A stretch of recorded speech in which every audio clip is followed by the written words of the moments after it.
Boa noite. Vamos abrir as portas do nosso sanatório. Quando David Ullman se mudou para casa na Cielo Drive, em Los Angeles, ele já conhecia toda a história. Sabia que o preço estava bom porque o terreno era maldito. Sabia que as pessoas não queriam morar lá por causa da carga negativa do lugar. Mas mesmo assim ele não se importava, uma vez que sempre dizia não ter medo do sobrenatural. E cá entre nós que a história da casa mostra mesmo que devemos ter medo dos vivos.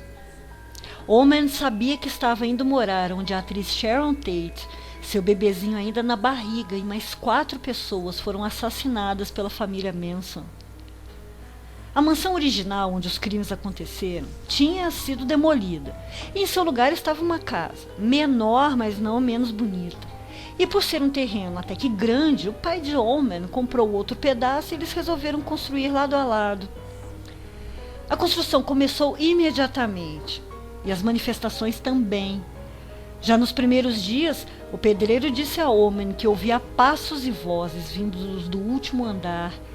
Ele sabia que não havia mais ninguém lá, só que ao mesmo tempo sentia como se tivesse acompanhado.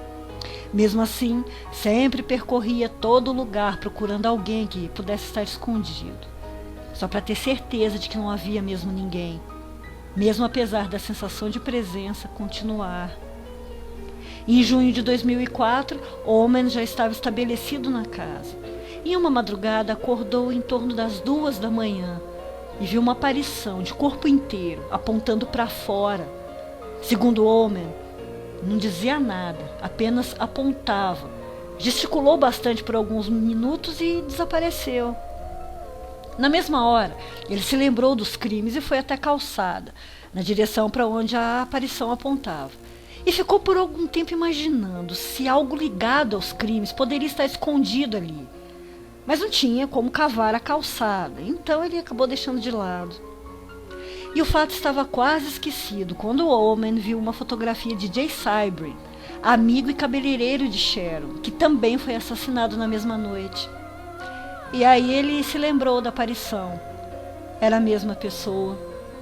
Foi então que ele decidiu pesquisar a fundo a atividade paranormal da casa e chamou várias equipes de investigação. Foram detectados picos de energia eletromagnética inacreditáveis, e um dos investigadores disse que a casa tinha as mais altas leituras de EVP consistentes que ele já havia presenciado ou que teve conhecimento. E olha que ele já havia investigado mais de 4.000 casos. Chegou a chamar o lugar de Everest das casas assombradas. E a partir daí, o lugar passou a ficar constantemente cheio de médiums, parapsicólogos e investigadores. Todos eles sempre saíam chocados com a quantidade de fenômenos. Antes de ser demolida, ninguém conseguia viver na mansão por muito tempo, porque não suportavam a energia ruim e os fantasmas que estavam por todo o canto. Eram passos, gritos, risadas e choro o tempo todo, e vozes de mulheres gritando por socorro. A temperatura caía de repente e algumas pessoas adoeciam. Só que, além dos fantasmas, outras entidades foram encontradas na casa. Assombrações que já estavam lá bem antes dos assassinatos, bem antes da construção da mansão. Muitos até acreditam que teria sido essa energia nefasta que teria atraído a família Manson até lá. Mas outros dizem que não, que Manson já tinha intenção de matar um produtor musical, de quem tinha muito ressentimento e que era o antigo dono da casa. Originalmente construída em 1941, a mansão foi de propriedade da atriz Michelle Morgan, que nunca se sentiu bem lá dentro. Contava sempre estar desconfortável e com medo, chegando a pedir para que uma amiga fosse viver com ela. Mas certa noite, a atividade paranormal ficou tão forte, com sons altos, batidas e gritos, que já no dia seguinte as 2 deixaram o lugar. O endereço fica na Benedict Canyon, que é conhecida como a área mais assombrada de Los Angeles, e muitos moradores desse ponto da cidade já relataram algum tipo de fenômeno e também muitas tragédias. Christopher Reeve, o Superman, também morava naquela área e vivia contando experiências com o sobrenatural. Ullman diz estar sempre em contato com o fantasma de Sharon. e há muita energia eletromagnética vinda do solo. Essa energia afeta o estômago, dá sensação de depressão e de estar sendo drenada toda a energia do corpo, tanto física quanto emocional. Um hóspede, um amigo de Homer, ficou no quarto do 3º andar. Estava recostado na cabeceira e ficou paralisado, sem nenhuma explicação. Só que ele sentiu seu corpo ser puxado pelos pés e arrastado pela parede até encostar no teto. Mas ainda assim seu corpo físico ainda estava sentado. Ele não conseguiu lutar contra aquilo e muito menos explicar.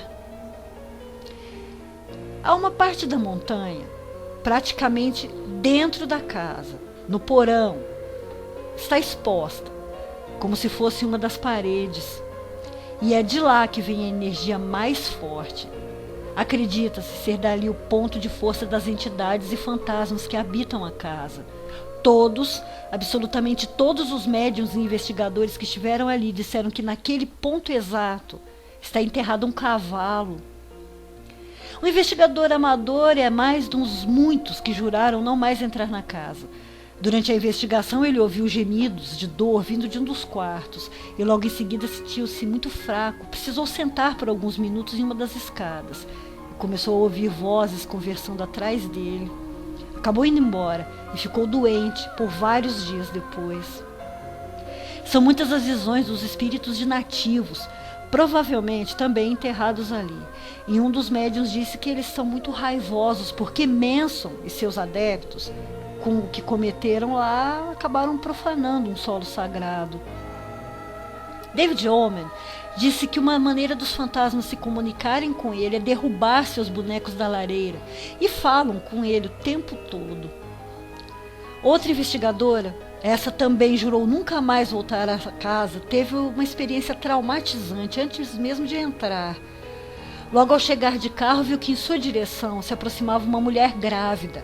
Ela estava cambaleando, sua barriga dilacerada e sangrando muito. Ela também sangrava pela boca. Na mesma hora, a investigadora sentiu gosto de sangue e muita dor na barriga. Não chegou nem a entrar e foi embora. Dias depois, fazendo compras no supermercado, ela ainda estava sendo afetada pela energia da casa. Sentiu a mesma coisa e chegou a ser hospitalizada. O Dr. Barry Taff, muito respeitado quando o assunto é paranormalidade, foi outro que jamais colocará os pés na casa de Omen, e disse ele que nem por todo o ouro do mundo. Ele contou que entre os anos de 2005 e 2006 esteve na casa cerca de 20 vezes. Já na primeira ele desmaiou e sempre que voltava se sentindo doente, a ponto de ficar de cama pelo menos pelos próximos dias seguintes.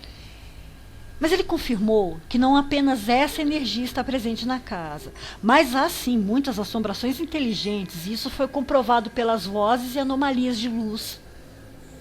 O Canyon está em uma área de energia geomagnética de 50 a 60 vezes maior que o normal, e ninguém sabe explicar cientificamente por que naquela área essa concentração é assim tão grande. Bom, mas para quem acredita no paranormal, é claro que tem relação ao cemitério indígena.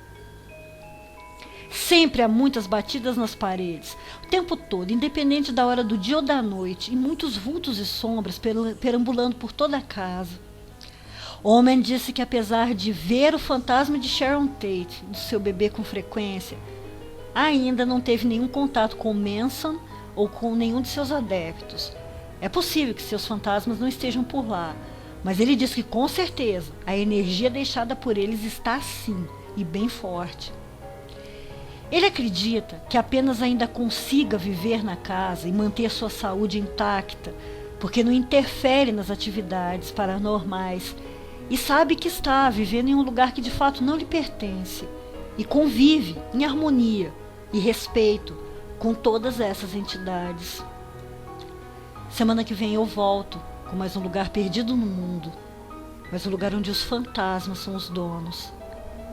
Doutora Play, fechando as portas do sanatório. Boa noite. Vão dormir.